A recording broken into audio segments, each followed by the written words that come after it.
Please welcome the Chairman of the Board of Peace, the President of the United States of America, Donald J. Trump.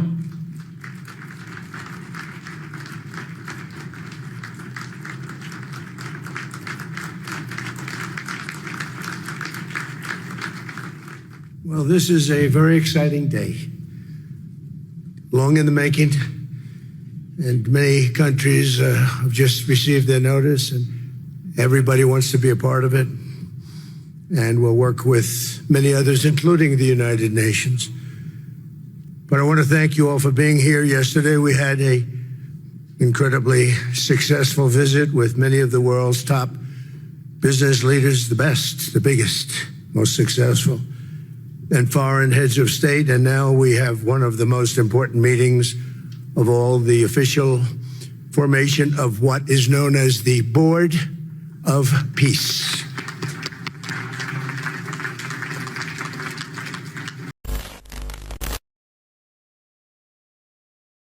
So ano nga ba itong Board of Peace na pinag-uusapan ngayon sa mga bali-balita at sa internet?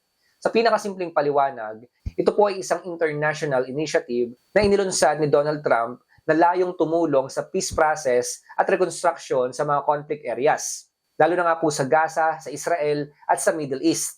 So ito po ay isang grupo ng pinagsama-samang bansa at leader na merong layuning subukan na ihinto lahat ng mga digmaan at ayusin yung mga nasirang lugar at magtatag ng plano para sa mas maayos na pamumuhay pagkatapos ng gulo. Ngayon, bakit may ilang mga nagsasabi na itong Board of Peace na ito raw ay konektado sa Antikristo at sa Tribulation?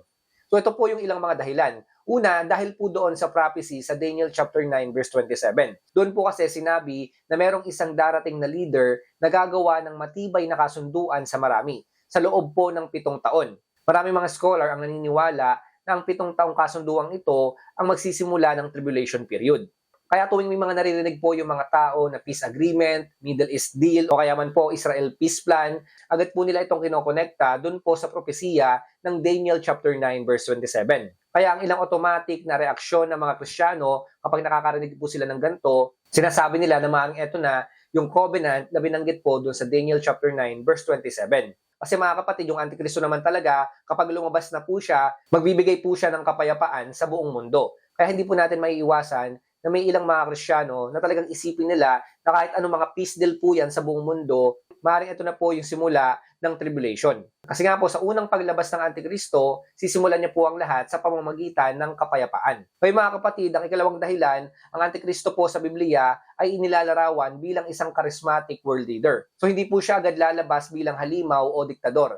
Sa simula, mukha po siyang tagapagligtas ng mundo. Magaling magsalita, marunong makipag-usap sa mga bansa, may solusyon sa matinding problema ng sangkatauhan. Kasama na nga po dyan yung kaguluhan. Kaya ang isa sa pinakamadalas na binabanggit tungkol sa kanya, magdadala siya ng kapayapaan sa buong mundo. Kaya kapag may isang makapangyarihang leader ngayon na gumagawa ng peace initiative, yung mga tao agad na nagsasabi at kinokonekta agad yung peace agreement na yon sa Antikristo. Kasi nga po, alam naman natin na yung Antikristo, siya po yung magpapasimula ng kapayapaan sa mundo na ito. Pero ito po ay peke lamang.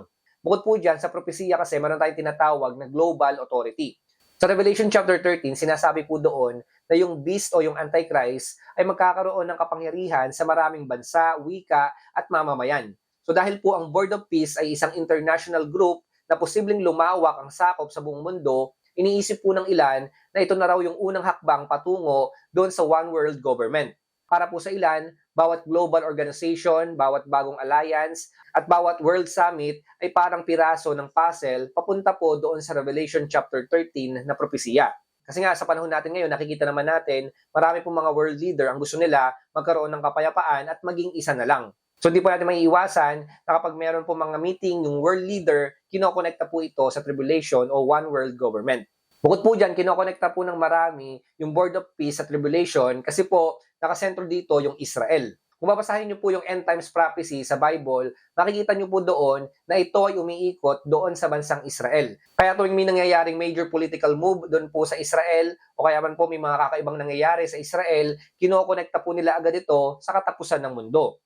Alam naman po natin na sinasabi po sa propesiya ng Biblia na yung Israel, ito po yung magiging sentro ng propesiya. So dahil nakita po natin na itong Board of Peace ni Trump, nakafocus po ito sa Israel at doon sa Gaza, mapapaisip talaga yung mga tao na maaaring ito na po yung simula ng tribulation. Sa panahon po natin ngayon, hindi natin maiiwasan na talagang may mga tao, kinokonekta po nila yung bawat nangyayari sa mundo natin ngayon sa end times o kaya man po sa katapusan ng mundo. So hindi po natin masisisi yung mga tao kasi nga nasa mga huling araw na po talaga tayo at malapit nang lumabas yung Antikristo. Pero ang babala ko lang po sa inyo mga kapatid, mag-iingat po tayo. Hindi porket lumalabas yung mga makapangyarihang mga leader o kaya man po meron silang mga ginagawang peace agreement, sila na yung Antikristo. May mga kapatid, alam naman natin na itong Board of Peace ni Donald Trump, maaaring pwede natin siyang i-connecta sa Antikristo sa Tribulation. Pero mga kapatid, kung titingnan po natin maigi yung propesya ng Biblia, malayo po siya.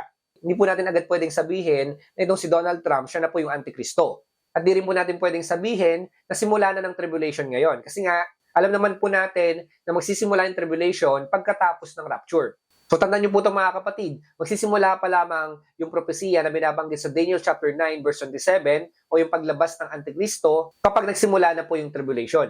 Ngayon mga kapatid, tayo mga Kristiyano, wala na po noon kasi nga na-rapture na tayo. So ibig sabihin mga kapatid, dahil lumabas ngayon yung Board of Peace ni Donald Trump at hindi pa po nagra-rapture, ibig sabihin itong Board of Peace, hindi pa po yan yung kasunduan ng Antikristo na binabanggit dun sa Daniel chapter 9 verse 27.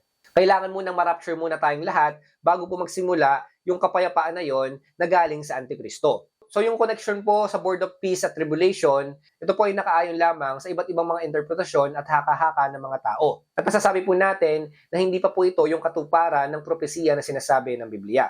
Kaya bilang mga Kristiyano, ang maging tugon po natin sa mga ganito, huwag po tayong matakot, huwag po tayong magpanik. Ang Biblia po o yung mga propesiya, hindi po yan ibinigay sa atin para takutin tayo, kundi para ihanda tayo. At bukod po dyan, dahil marami mga taong nasa social media, wag po agad-agad tayo maniniwala sa mga prophecy video, lalo na po sa mga lumalabas ngayon.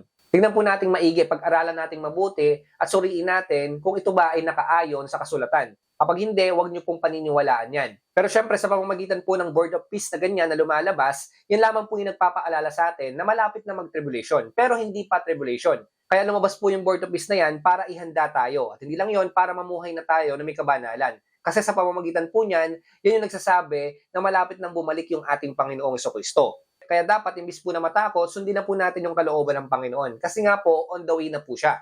Tandaan niyo po sa panahon natin ngayon, bagamat punong-punong po ng digmaan at kaguluhan, pero matatapos din po yan. Kapag bumaba na po yung ating Panginoong Jesucristo sa pangalawang pagkakataon dito sa ating mundo, siya po ay maghahari sa loob ng 1,000 taon. At doon na po mararanasan ng mga tao yung tunay na kapayapaan na hindi galing sa tao, kundi galing sa ating Diyos. So yun po mga kapatid ang i-look forward po natin. Kasi nga po bilang mga mananampalataya, ang mararanasan po natin ay yung paghahari ng ating Panginoong Jesucristo dito sa mundo. Hindi po yung paghahari ng Antikristo dito sa mundo sa loob ng 7 taon. So mga kapatid, yung mga nababasa nating propesiya sa Biblia at yung mga napapanood po natin sa social media na patungkol sa propesiya, yan nga po yung magbigay sa atin ng pag-asa kasi alam po natin malapit nang bumalik yung ating Panginoong Jesucristo.